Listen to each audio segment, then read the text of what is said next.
This one's wife. Spare toilet paper. Now, I should imagine that many of you are particularly organised when it comes to matter of bum wipage, that you ensure that there is always toilet paper. However, there are some people that aren't that organised, that they don't ensure that they're disciplined with regard to toilet paper usage and ensuring that there's plenty of stock in hand, and they have to revert to utilising other materials. Naturally, Prince Harry's publication, Spare, found itself suggested as perhaps being used as such. That suggestion was made by many that thought that basically what he had written wasn't really fit to be read and would be best suited being utilised for the removal of excess feces. However, there are some that would suggest that actually it could end up there because people aren't as interested in the book as first thought, or that they've read it and then thought, what a steaming pile of shite that was. I can't believe that I forked out some of my hard-earned wonga in order to be subjected to this bollocks. You'll of course also be familiar that with the thick as mince cerebrally challenged shuggers, they often like to remind people that Prince Harry's Spare was the fastest selling non-fiction book.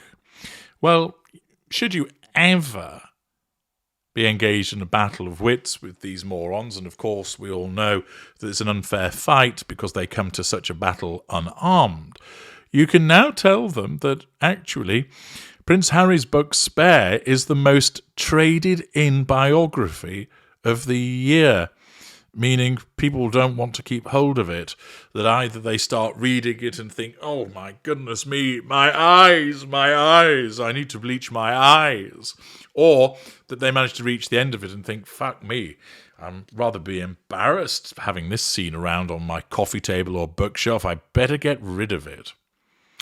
Camilla Tominey of The Telegraph tells us, it may have been a bestseller, breaking the Guinness World Record for the fastest-selling non-fiction book of all time.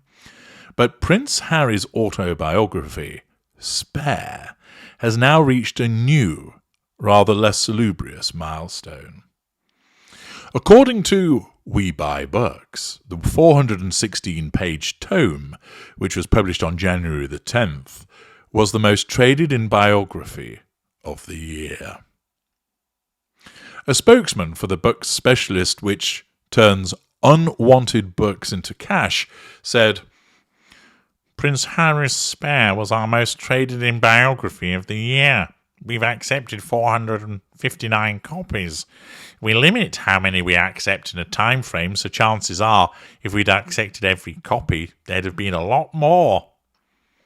Customers trade in their books online by typing the ISBN number into the website or scanning it on the app, and then accepting the instant valuation offered. Although Spare originally retailed at £28, We Buy Books would offer customers £2.40, less than 10%, for their second-hand copies. The hardback edition is currently selling for £14 on Amazon and is priced £19.99 at Waterstones.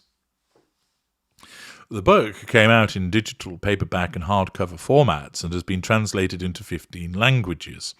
There is also a 15-hour audiobook edition, which Harry narrates himself if you are particularly masochistic. Total sales, including audio and ebook editions, were around 400,000 copies on the day of its release, making it the UK's fastest-selling non-fiction book ever. It sold more than 1.4 million copies in the United States, Canada and Britain on its first day, which was described by Penguin Random House as the largest first-day sales total for any non-fiction book it ever published. It beat Barack Obama's 2020 autobiography, A Promised Land, to become the fastest-selling non-fiction book of all time. Sales were fueled by many booksellers, including Waterstones, WH Smith and Amazon, offering it to customers at half price. After selling 467,183 print copies in its first week and 750,000 copies across all formats in the UK, it became the fastest-selling non-fiction book in the UK since Nielsen Book Data began recording official printed book sales in 1998. In the book, which was ghost-written by J.R. Muringer, Harry details how he played second fiddle to his brother as the spare to the heir and reveals the trauma he suffered as a result of the death of his mother, Diana, Princess of Wales.